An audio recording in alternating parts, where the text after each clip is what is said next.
Very busy with the daily work that earned her bread and made it sweeter for the effort, Jo still found time for literary labors. The purpose which now took possession of her was a natural one to a poor and ambitious girl, but the means she took to gain her ends were not the best. She saw that money conferred power. Money and power, therefore, she resolved to have, not to be used for herself alone, but for those whom she loved more than self. The dream of filling home with comforts, giving Beth everything she wanted, from strawberries in the winter to an organ in her bedroom, going abroad herself and always having more than enough, so that she might indulge in the luxury of charity, had been for years Jo's most cherished castle in the air. The prize story experience had seemed to open a way which might, after long traveling and much uphill work, lead to this delightful chateau en Espagne. But the novel disaster quenched her courage for a time, for public opinion is a giant which had frightened stouter-hearted Jacks on bigger beanstalks than hers. Like that immortal hero, she reposed a while after the first attempt, which resulted in a stumble, and the least lovely of the giant's treasures, if I remember rightly. But the up again and take another spirit was as strong in Jo as in Jack, so she scrambled up on the shady side this time and got more booty, but nearly left behind her what was far more precious than the money-bags. She took to writing sensation stories, for in those dark ages even all-perfect America read rubbish. She told no one, but concocted a thrilling tale, and boldly carried it herself to Mr. Dashwood, editor of the Weekly Volcano. She had never read Sartor Resartus, but she had a womanly instinct that Clovis possesses an influence more powerful over many than the worth of character or the magic of manners. So she dressed herself in her best, and trying to persuade herself that she was neither excited nor nervous, bravely climbed 2 pairs of dark and dirty stairs to find herself in a disorderly room, a cloud of cigar smoke, in the presence of 3 gentlemen sitting with their heels rather higher than their hats, which articles of dress none of them took the trouble to remove on her appearance. Somewhat daunted by this reception, Jo hesitated on the threshold, murmuring in much embarrassment, "Excuse me, I was looking for the Weekly Volcano office. I wish to see Mr. Dashwood." Down with the highest pair of heels, up rose the smokiest gentleman, and carefully cherishing his cigar between his fingers, he advanced with a nod and a countenance expressive of nothing but sleep. Feeling that she must get through the matter somehow, Jo produced her manuscript, and, blushing redder and redder with each sentence, blundered out fragments of the little speech carefully prepared for the occasion. "A friend of mine desired me to offer a story, just as an experiment. Would like your opinion. Be glad to write more if this suits." While she blushed and blundered, Mr. Dashwood had taken the manuscript, and was turning over the leaves with a pair of rather dirty fingers, and casting critical glances up and down the neat pages. "Not a first attempt, I take it?" observing that the pages were numbered, covered only on one side, and not tied up with a ribbon. Sure sign of a novice. "No, sir. She's had some experience, and got a prize for a tale in the Blarney Stone Banner."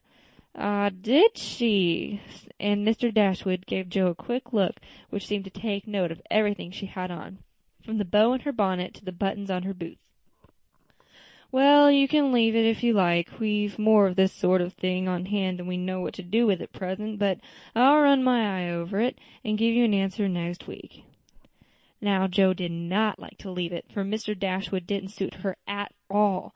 But under the circumstances, there was nothing for her to do but bow and walk away, looking particularly tall and dignified, as she was apt to do when nettled or abashed.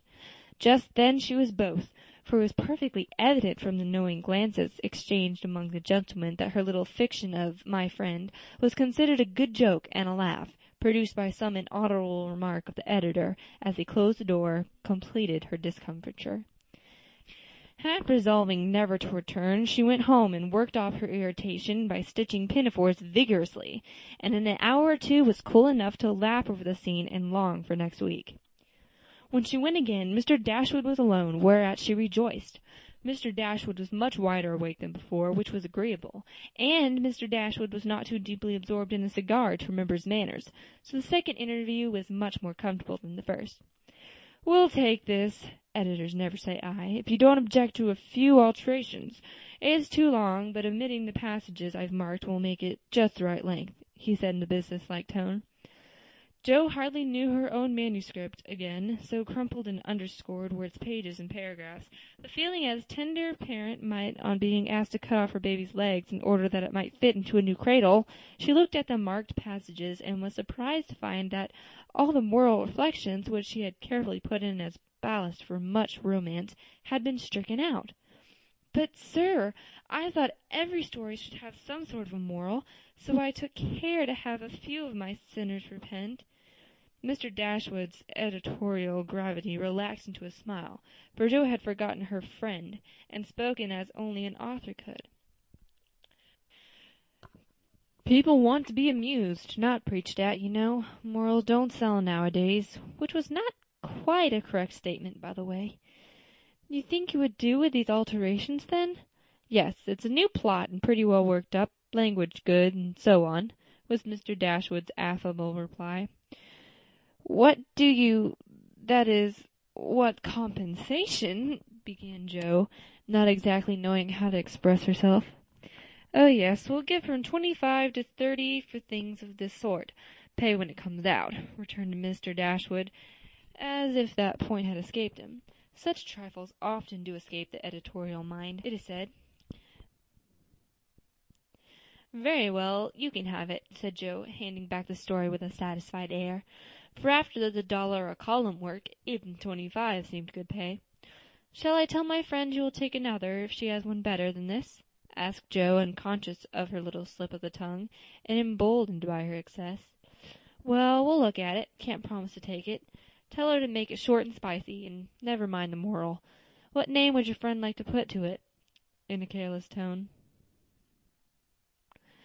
"Not at all, if you please. She doesn't wish to have her name appear, and has no nom de plume," said Jo, blushing in spite of herself. "Just as she likes it, of course. The tale will be out next week. Will you call for the money, or shall I send it?" asked Mr. Dashwood, who felt a natural desire to know who his new contributor might be. "I'll call. Good morning, sir." As she departed, Mr. Dashwood put up his feet with a graceful remark, "Poor and proud as usual, but she'll do." Following Mr. Dashwood's directions in making Mrs. Northberry her model, Jo rashly took a plunge into the frothy sea of sensational literature. But thanks to the life preserver thrown by a friend, she came up again, not much the worse for her ducking. Like most young scribblers, she went abroad for her characters and scenery, and banditti, counts, gypsies, nuns, and duchesses appeared upon her stage, and played their parts with as much accuracy and spirit as could be expected. Her readers were not particular about such trifles as grammar, punctuation, and probability, and Mr. Dashwood graciously permitted her to fill its columns at the lowest prices, not thinking it necessary to tell her that the real cause of his hospitality was the fact that one of his hacks, on being offered higher wages, had basically left him in the lurch. She soon became interested in her work, for her emaciated purse grew stout, and the little hoard she was making to take Beth to the mountains next summer grew slowly but surely as the weeks passed. One thing disturbed her satisfaction, and that was that she did not tell them at home. She had a feeling that father and mother would not approve, and preferred to have her own way first, and beg pardon afterward. It was easy to keep her secret, for no name appeared with her stories. Mr. Dashwood had of course found it out very soon, but promised to be dumb, and for wonder kept his word. She thought it would do her no harm, for she sincerely meant to write nothing of which she should be ashamed, and quieted all pricks of conscience by anticipations of happy minute when she should show her earnings, and laugh over her well-kept secret. Mr. Dashwood rejected any but thrilling tales, and as thrills could not be produced except by harrowing up the souls of the readers, history and romance, land and sea, science and art, police records, and lunatic asylums had to be ransacked for the purpose. Jo soon found out that her innocent experience had given her but few glimpses of the tragic world which underlies society, so regarding it in a business light, she set about supplying her deficiencies with characteristic energy. Eager to find material for stories, she bent on making them original in a plot, and not masterly in execution. She searched newspapers for accidents, incidents, and crimes. She excited the suspicions of public librarians by asking for works on poisons. She studied faces in the street and characters, good, bad, and indifferent, all about her. She delved in the dust of ancient times for facts or fictions, so old that they were as good as new, and introduced herself to folly, sin, and misery as well as her limited opportunities allowed. She thought she was prospering finely, but unconsciously she was beginning to desecrate some of the womanliest attributes of a woman's character. She was living in bad society, and imaginary though it was, its influences affected her, for she was feeding heart and fancy on dangerous and unsubstantial food, and was fast brushing the innocent bloom from her nature by a premature acquaintance with the darker side of life which comes soon enough to all of us. She was beginning to feel rather than see this, for much describing of other people's passions and feelings set her to studying and speculating about her own, a morbid amusement in which healthy young minds do not voluntarily indulge. Wrongdoing always brings its own punishment, and when Jo most needed hers, she got it. I don't know whether the study of Shakespeare helped her to read character or the natural instinct of a woman for what was honest, brave, and strong. But while endowing her imaginary heroes with every perfection under the sun, Jo was discovering a life hero who interested her in spite of her many human imperfections. Mr. Bear, in one of their conversations, had advised her to study simple, true, and lovely characters, wherever she found them, as good training for a writer.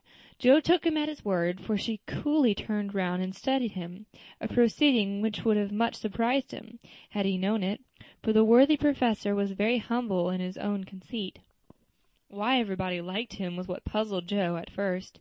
He was neither rich nor great, young nor handsome, in no respect what is called fascinating, imposing, or brilliant, and yet he was as attractive as genial fire, and people seemed to gather about him as naturally as about a warm hearth.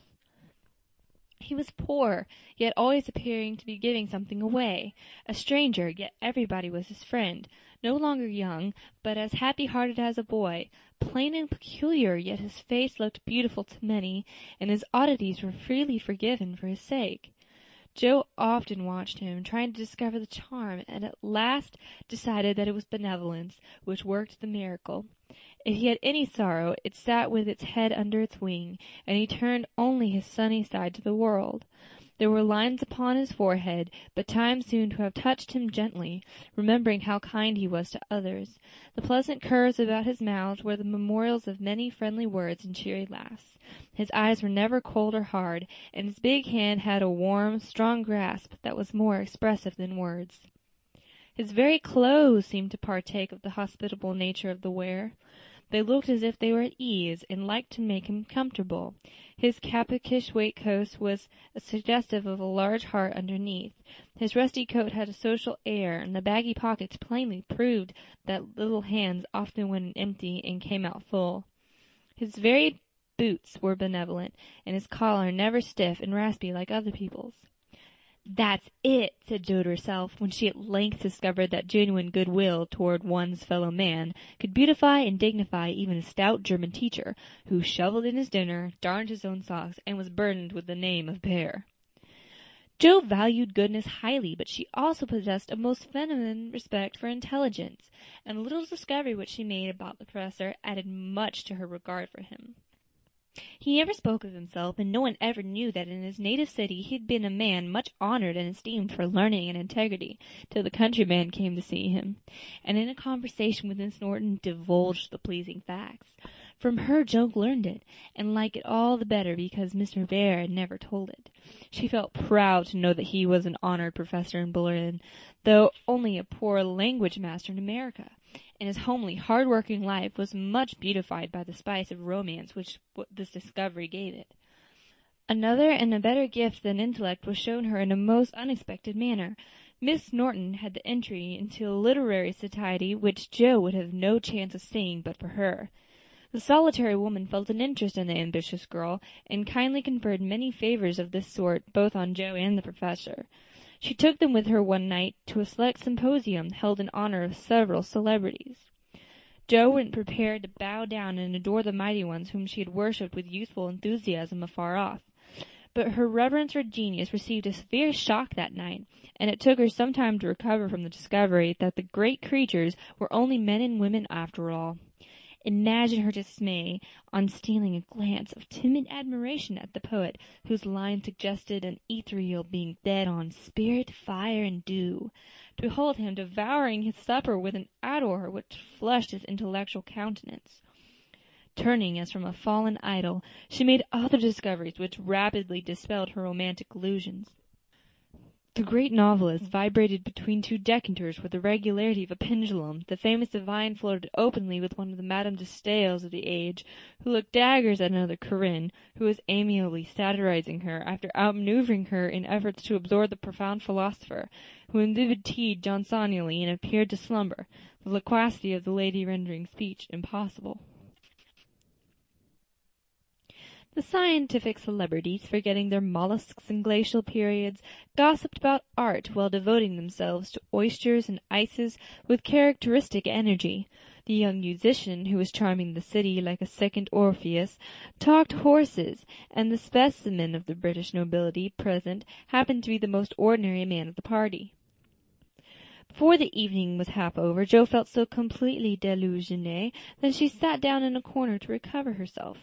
Mr. Bear soon joined her, looking rather out of his element, and presently several of the philosophers, each mounted on his hobby, came ambling up to hold an intellectual tournament in the recess.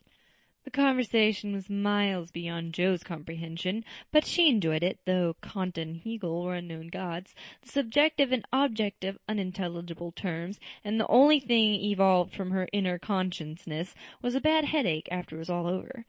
It dawned upon her gradually that the world was being picked to pieces and put together on new and, according to the talkers, on infinitely better principles than before, that religion was in a fair way to be reasoned into nothingness, and the intellect was to be the only God. Jo knew nothing about philosophy or metaphysics of any sort, but a curious excitement, half pleasurable, half painful, came over her as she listened with a sense of being turned adrift into time and space, like a young balloon out on a holiday. She looked round to see how the professor liked it, and found him looking at her with the grimmest expression she'd ever seen him wear. He shook his head and beckoned her to come away, but she was fascinated just then by the freedom of speculative philosophy, and kept her seat, trying to find out what the wise gentleman intended to rely upon after they had annihilated all the old beliefs. Now, Mr. Bear was a diffident man, and slow to offer his own opinions, but not because they were unsettled, but too sincere and earnest to be lightly spoken. As he glanced from Jo to several other young people attracted by the brilliancy of the philosophic pyrotechnics, he knit his brows and longed to speak, fearing that some inflammable young soul would be led astray by the rockets, to find when the display was over that they had only an empty stick or a scorched hand.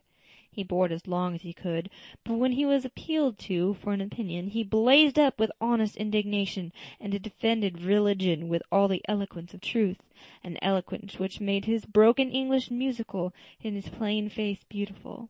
He had a hard fight, for the wise men argued well, but he didn't know when he was beaten, and stood to his colors like a man. Somehow, as he talked, the world got right again to Jo. The old beliefs that had lasted so long seemed better than the new. God was not a blind force, and immortality was not a pretty fable, but a blessed fact. She felt as if she had solid ground under her feet again, and when Mr. Bear paused, out-talked but not one whit convinced, Jo wanted to clap her hands and thank him. She did neither, but she remembered this scene, and gave the professor her heartiest respect, for she knew it cost him an effort to speak out then and there, because his conscience would not let him be silent. She began to see the character as a better possession than money, rank, intellect, or beauty, and feel that if greatness is what a wise man has been defined to be, truth, reverence, and goodwill, then her friend Frederick Bear was not only good, but great. This belief strengthened daily. She valued his esteem, she coveted his respect, she wanted to be worthy of his friendship, and just when the wish was sincerest, she came near losing everything. It all grew out of a cocked hat, for one evening the professor came in to give Jo her lesson with a paper solitaire cap on his head, which Tina had put there, and he had forgotten to take it off. "It's evident he doesn't look in the glass before coming down," thought Jo with a smile, as he said "good evening," and sat soberly down, quite unconscious of the ludicrous contrast between his subject and his headgear. For he was going to read to her the death of Wallenstein. She said nothing at first, for she liked to hear him laugh out his big, hearty laugh when anything funny happened, so she let him to discover it for himself, and presently forgot all about it, for to hear a German read Schiller is rather an absorbing occupation. After the reading came the lesson, which was a lively one, for Jo was in a gay mood that night, and the cocked hat kept her eye dancing with merriment. The professor didn't know what to make of her, and stopped at last to ask with an air of mild surprise that was irresistible, "Miss Marsh, for what do you laugh in your master's face? Have you no respect for me? Then you go on so bad?" "How can I be respectful, sir, when you forget to take your hat off?" said Jo. Lifting his hand to his head, the absent-minded professor gravely felt and removed the little cocked hat, looked at it a minute, and then threw back his head and laughed like a merry bass viol. "Ah, I see now. It is that imp Tina who makes me a fool with my cap. Well, it is nothing, but see you, if this lesson goes not well, you shall wear him too." But the lesson did not go at all for a few minutes, because Mr. Bear caught sight of a picture on the hat, and unfolding it, said with an air of great disgust, "I wish these papers did not come in the house. They are not for children to see, nor young people to read. It is not well, and I have no patience with those who make this harm." Jo glanced at the sheet and saw a pleasing illustration composed of a lunatic, a corpse, a villain, and a viper. She did not like it, but the impulse that made her turn it over was not one of displeasure, but fear, because for a minute she fancied the paper was the volcano. It was not, however, and her panic subsided, as she remembered that even if it had been, and one of her own tales in it, there would have been no name to betray her. She had betrayed herself, however, by a look and a blush. For though an absent man, the professor saw a good deal more than people fancied. He knew that Jo wrote, and had met her down among the newspaper offices more than once, but as she never spoke of it, he asked no questions in spite of a strong desire to see her work. Now it occurred to him that she was doing what she was ashamed to own, and troubled him. He did not say to himself, "It is none of my business, I have no right to say anything," as many people would have done. He only remembered that she was young and poor, a girl far away from mother's love and father's care, and he was moved to help her with an impulse as quick and natural as that which would prompt him to put out his hand to save a baby from a puddle. All this flashed through his mind in a minute, but not a trace of it appeared on his face, and by the time the paper was turned and Jo's needle threaded, he was ready to say quite naturally but very gravely, "Yes, you're right to put it from you. I do not like to think that good young girls should see such things. They are made pleasant to some, but I would more rather give my boys gunpowder to play with than this bad trash." "All might not be bad, only silly, you know, and if there is a demand for it, I don't see any harm in supplying it. Many very respectable people make an honest living out of what are called sensation stories," said Jo, scratching gathers so energetically that a row of little slits followed her pen. "There is a demand for whiskey, but I think you and I do not care to sell it. If the respectable people knew what harm they did, they would not feel that the living was honest. They have no right to put poison in the sugar plum and let the small ones eat it. No, they should think a little and sweep mud in the street before they do this thing." Mr. Bear spoke warmly and walked to the fire, crumpling the paper in his hands. Jo still sat, looking as if the fire had come to her, for her cheeks burned long after the cocked hat had turned to smoke and gone harmlessly up the chimney. "I should like much to send all the rest after him," muttered the professor, coming back with a relieved air. Jo thought what a blaze her pile of papers upstairs would make, and her hard-earned money lay rather heavily on her conscience at that minute. Then she thought consolingly to herself, "Mine are not like that. They are only silly, never bad, so I won't be worried." Taking up her book, she said with a studious face, "Shall we go on, sir? I'll be very good and proper now." "I shall hope so," was all he said, but he meant more than he imagined, and the grave, kind look he gave her made her feel as if the words "weekly volcano" were printed in large type on her forehead. As soon as she went to her room, she got out her papers and carefully reread every one of her stories. Being a little short-sighted, Mr. Bear sometimes used eyeglasses, and Jo had tried them once, smiling to see how they magnified the fine print of her book.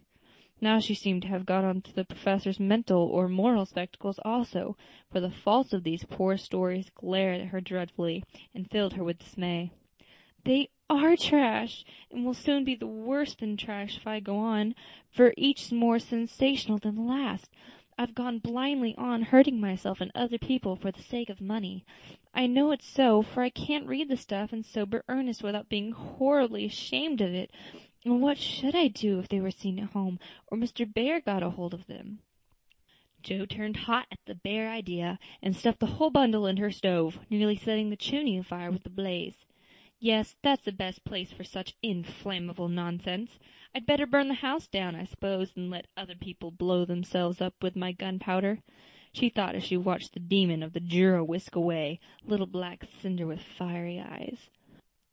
But when nothing remained of all her 3 months' work except a heap of ashes and the money in her lap, Joe looked sober, as she sat on the floor, wondering what she ought to do about her wages.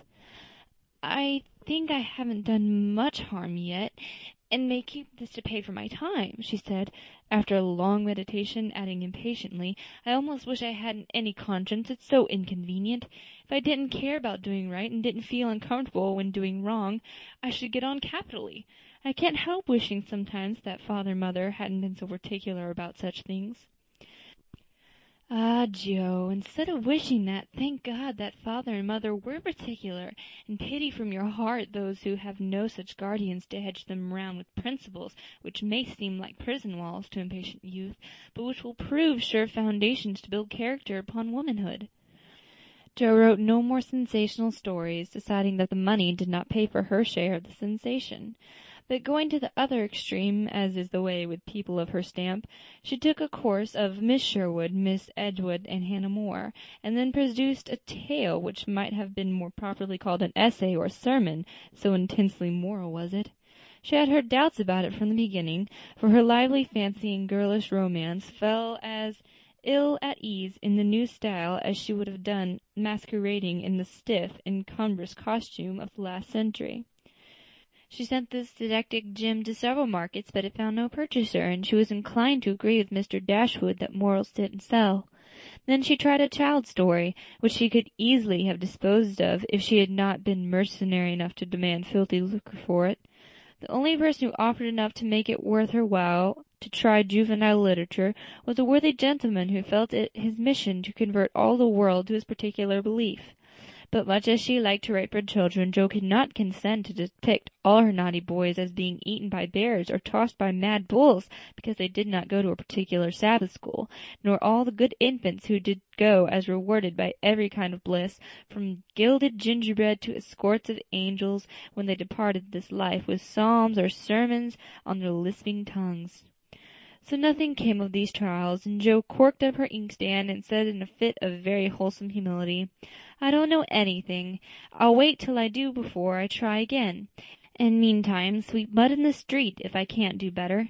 That's honest at least," which decision proved that her second tumble down the beanstalk had done her some good. While these internal revolutions were going on, her external life had been as busy and uneventful as usual, and if she sometimes looked serious or a little sad, no one observed it but Professor Bear. He did it so quietly that Joe never knew he was watching to see if she would accept and profit by his reproof. But she stood the test, and he was satisfied, for though no words passed between them, he knew that she had given up writing. Not only did he guess it by the fact that the second finger of her right hand was no longer inky, but she spent her evenings downstairs now, was met no more among newspaper offices, instead with a dogged patience which assured him that she was bent on occupying her mind with something useful, if not pleasant. He helped her in many ways, providing himself a true friend, and Joe was happy, for while her pen lay idle she was learning other lessons besides German, and laying a foundation for the sensation stories of her own life. It was a pleasant winter and a long one, for she did not leave Mrs. Kirk till June.